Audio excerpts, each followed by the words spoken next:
नमस्कार दोस्तों, welcome to my channel success junction. एक कदम सफलता की ओर और हम लेकर के आ गए आपके लिए आरआरबी एनटीपीसी डेट 11 जनवरी 2021 शिफ्ट 1 और शिफ्ट 2 दोनों का एग्जाम एनालिसिस। आज का जो एग्जाम है वो कभी खुशी कभी गम जैसा रहा है। कहीं कहीं पर तो प्रश्न बड़े सिंपल देखने को मिले हैं, लेकिन कहीं कहीं पर प्रश्न बहुत ही टफ देखने को मिले हैं। तो आइए बिना समय गवाए हुए चलते हैं एनालिसिस की ओर। तो पहले शिफ्ट 1 का हम आपको प्रश्न दिखाएंगे, कैसे प्रश्न शिफ्ट 1 में आए हैं। उसके बाद हम आपको शिफ्ट 2 की ओर ले चलेंगे। तो चलिए चलते हैं पहले प्रश्न की ओर। तो ये मैथ से पहला प्रश्न आया है। ए किसी कार्य को 6 दिन में, बी उसी कार्य को 10 दिन में करता है। दोनों ने मिलकर के कार्य को संपन्न किया। 500 रुपए की मजदूरी में ए का हिस्सा बताइए। तो इसको आप बड़ी आसानी से कर सकते हैं। टाइम एंड वर्क का ये प्रश्न आपको दिखाई दे रहा है। तो चलिए प्रश्न नंबर 2 की ओर चलते हैं। प्रश्न नंबर 2 है, सरदार वल्लभ भाई पटेल स्टेडियम किस खेल से संबंधित है। तो क्रिकेट से संबंधित है सरदार वल्लभ भाई पटेल स्टेडियम। पहले इसका नाम मोटेरा स्टेडियम हुआ करता था, अब इसका नाम चेंज कर दिया गया है, इसलिए यह आपकी परीक्षा के लिए महत्वपूर्ण हो गया है। और जो नमस्ते ट्रंप कार्यक्रम है वो भी इसी स्टेडियम में किया गया था। और साथ ही साथ में आपको बता दें कि दर्शकों की क्षमता में सबसे बड़ा स्टेडियम जो है सरदार वल्लभ भाई पटेल स्टेडियम, जो कि गुजरात में स्थित है, वो यही स्टेडियम है। तो ये 3 से 4 प्रश्न आपकी आगामी परीक्षाओं में बन सकते हैं। प्रश्न नंबर 3 की बात करते हैं। तो रणकपुर मंदिर किस राज्य में स्थित है, आपसे पूछा गया है। तो राजस्थान में स्थित है रणकपुर मंदिर। प्रश्न नंबर 4 है, फास्ट टैग के ब्रांड एम्बेसडर कौन है। तो अक्षय कुमार फास्ट टैग के ब्रांड एम्बेसडर हैं। प्रश्न नंबर 5 की बात करते हैं। तो फादर ऑफ इंडियन सिनेमा कौन है। तो Dada Saheb Phalke father of Indian cinema है। तो इसीलिए इन्हीं के नाम पर दादा साहब फाल्के पुरस्कार दिया जाता है। 2019 का पुरस्कार अमिताभ बच्चन को दिया गया है। चलिए प्रश्न नंबर 6 की बात करते हैं। तो सांची का स्तूप मध्य प्रदेश में किस शहर के पास स्थित है। ये आपसे घुमा करके प्रश्न पूछा गया है। पहले पूछा जाता था किस प्रदेश में स्थित है, लेकिन अब पूछा गया है कि मध्य प्रदेश में तो है मगर कहाँ पर स्थित है। तो भोपाल के पास जो है सांची का स्तूप स्थित है, जो कि अशोक से संबंधित है और बौद्ध धर्म से संबंधित है। ये भी आप याद रखिएगा। प्रश्न नंबर 7 की बात करते हैं। तो एसएलआर का पूर्ण रूप क्या है। बैंकिंग से अब यहाँ पर फुल फॉर्म पूछे जा रहे हैं। अभी तक कंप्यूटर से ही पूछे जा रहे थे, अब आपसे बैंकिंग से भी फुल फॉर्म पूछे जा रहे हैं।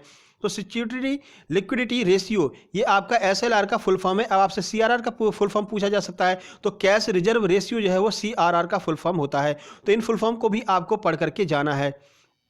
प्रश्न नंबर 8 की बात करते हैं। तो बोर्ड मास से 3 प्रश्न आए थे। बोर्ड मास से, जो कि मैथ्स का एक टॉपिक हो जाता है, तो बोर्ड मास से 3 प्रश्न आए थे। 3 से 4 प्रश्न आपके डीआई से भी देखने को मिले थे। अगला प्रश्न है, प्रथम गोलमेज सम्मेलन कब आयोजित हुआ था। तो 12 नवंबर 1930 के दिन जो है प्रथम गोलमेज सम्मेलन आयोजित हुआ था, जो कि पूर्ण रूप से विफल रहा था। और तीनों गोलमेज में भाग लेने वाले एकमात्र कौन है। तो बाबा भीमराव अंबेडकर जो है, उन्होंने तीनों गोलमेज सम्मेलनों में भाग लिया था और दूसरे में महात्मा गांधी ने भाग लिया था। चलिए प्रश्न नंबर 10 की बात करते हैं। तो अपोजिट अल्फाबेट सीरीज आई थी रीजनिंग में, यानी कि ए का उल्टा जेड होता है, बी का उल्टा वाई होता है। तो ऐसे करके 3 प्रश्न यहाँ पर देखने को मिले थे। अपोजिट अल्फाबेट सीरीज थे रीजनिंग के, ये प्रश्न थे। प्रश्न नंबर 11 की बात करते हैं। तो फ्लॉपी का आकार कितना होता है, ये आपसे पूछा गया है। तो 3.5 इंच जो है वो आकार होता है और 1.2 MB इसमें स्थान होता है। फ्लॉपी की अगर हम बात करते हैं तो पतली सी एक डिस्क टाइप में होती है। फ्लॉपी डिस्क का आकार आपसे पूछा गया है। प्रश्न नंबर 12 की बात करते हैं। तो एप्पल के सीईओ कौन है, यह प्रश्न आया हुआ था। तो टिम कुक जो है वो एप्पल के सीईओ हैं।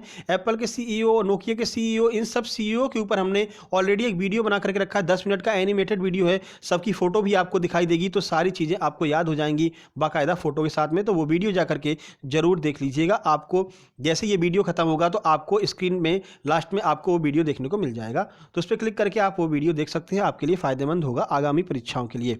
प्रश्न नंबर 13 की बात करते हैं। तो यकृत से कौन सा रस स्त्रावित होता है। तो पित्तरस जो है वो यकृत से स्त्रावित होता है, जिसे बाइल जूस कहते हैं। और ये जाकर के एकत्र कहाँ पर होता है। तो पित्ताशय में जाकर के ये एकत्र हो जाता है। चलिए अगले प्रश्न की ओर चलते हैं।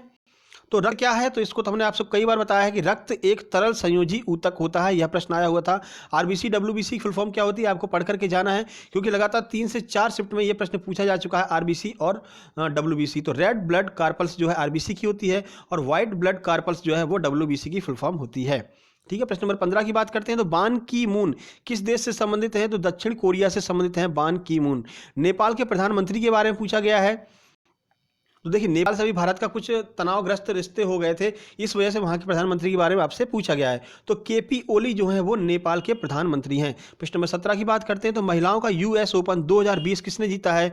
तो नाओमी ओसाका, जो कि जापान से हैं, महिलाओं का यूएस ओपन 2020 उन्होंने जीता है। प्रश्न नंबर 18 की बात करते हैं।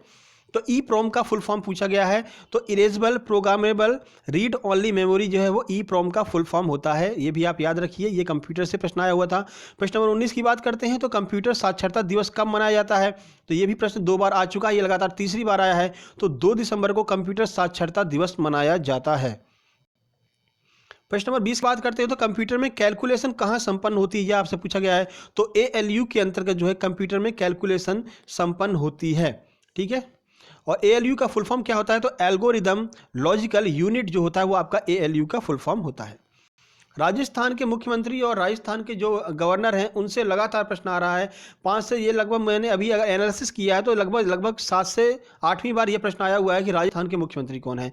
तो अशोक गहलोत जो है वो राजस्थान के मुख्यमंत्री हैं। हमने तो आपको ट्रिक से याद कराया हुआ था कि जो सचिन पायलट जी हैं उन्होंने कहा कि अरे अशोक जी आप शोक मत कीजिए, कांग्रेस की सरकार राजस्थान में नहीं गिरेगी। तो इस तरह से हमने अशोक गहलोत को याद किया था।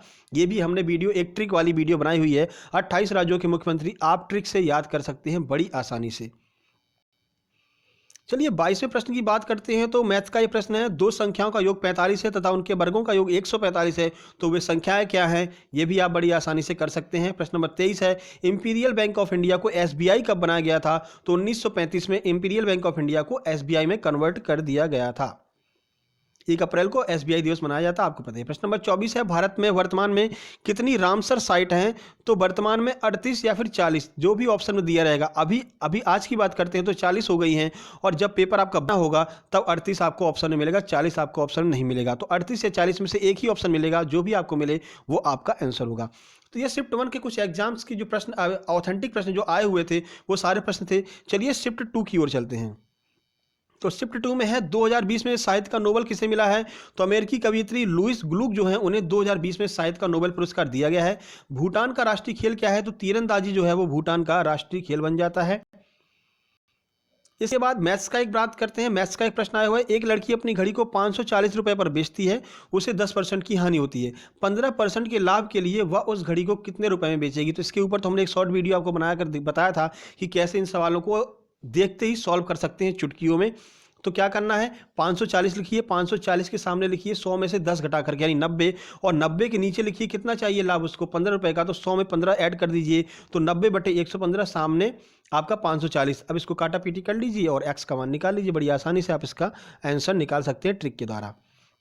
प्रश्न नंबर 4 की बात करते हैं, तो किडनी की क्रियात्मक इकाई क्या होती है? ये आपका साइंस से एक प्रश्न आया हुआ है। तो नेफ्रॉन जो है वो किडनी की क्रियात्मक इकाई होती है। प्रश्न नंबर 5 की बात करते हैं, तो BCCI के वर्तमान अध्यक्ष कौन है? तो सौरभ गांगुली, जिन्हें दादा के नाम से भी जाना जाता है, BCCI के वर्तमान अध्यक्ष हैं। Board of cricket council in India, ये इसका फुल फॉर्म होता है। BCCI का फुल फॉर्म याद रखना है, आपसे फुल फॉर्म भी पूछा जा सकता है। प्रश्न नंबर 6 की बात करते हैं, तो विश्व का सबसे बड़ा कोबाल्ट उत्पादक देश कौन सा है? तो जायरे जो है वो विश्व का सबसे बड़ा कोबाल्ट उत्पादक देश है। यहाँ पर उत्पादक है, याद रखिएगा, उत्तोड़क नहीं है, उत्पादक है। प्रश्न नंबर 7 की बात करते हैं, तो जल कल योजना किस राज्य से संबंधित है? तो आंध्र प्रदेश से संबंधित है जल कल योजना। चलिए प्रश्न नंबर 8 की ओर चलते हैं। एक धातु के टुकड़े से पतले तार खींचे जाते हैं, उस धातु का यह कौन सा गुणधर्म कहलाता है?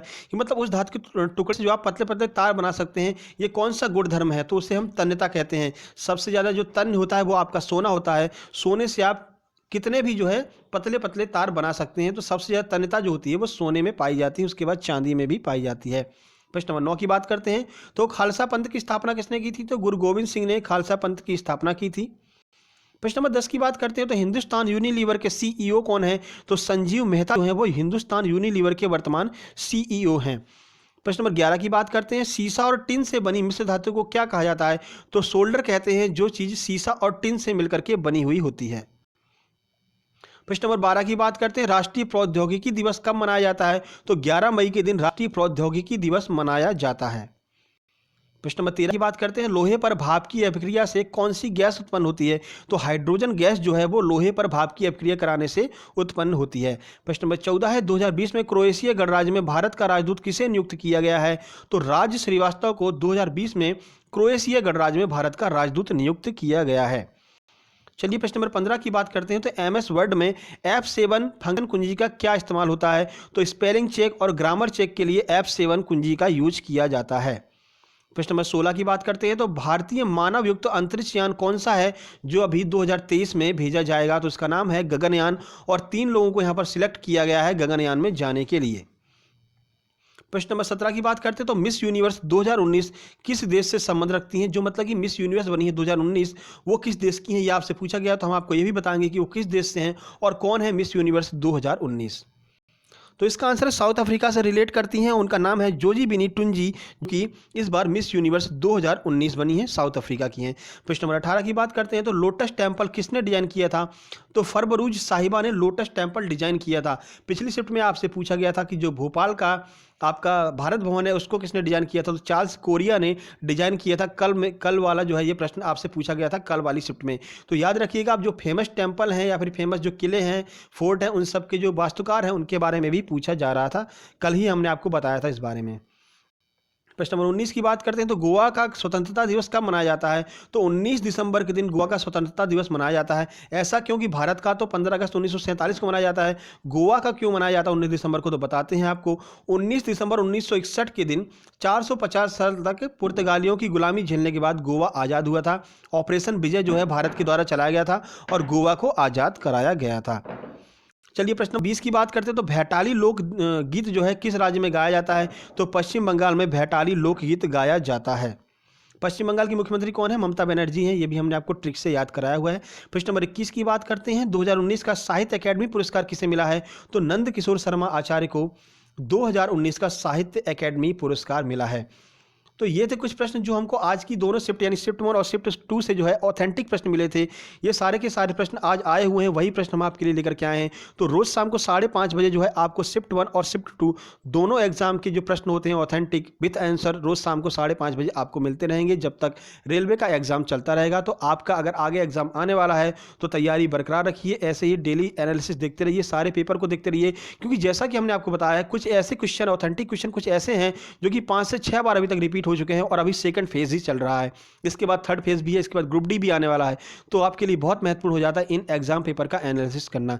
तो हमने ऑलरेडी एक प्लेलिस्ट बना करके रख दी है। अब देखिए आपकी यहाँ पर स्क्रीन पर एक प्लेलिस्ट का ऑप्शन आ रहा होगा और साथ ही में सीईओ वाला जो है वीडियो जिसके बारे में हम आपसे बात कर रहे थे वो दोनों वीडियो आपको दिखाई दे रहे होंगे। तो दोनों वीडियो जाकर के देख लीजिए, एग्जाम का एनालिसिस भी देख लीजिए और अगर आप हमारे चैनल पर पहली बार आए हैं तो चैनल को सब्सक्राइब कर लीजिए, आपके लिए बहुत बेनिफिशियल होने वाला है। वीडियो को लाइक जरूर कर दीजिएगा।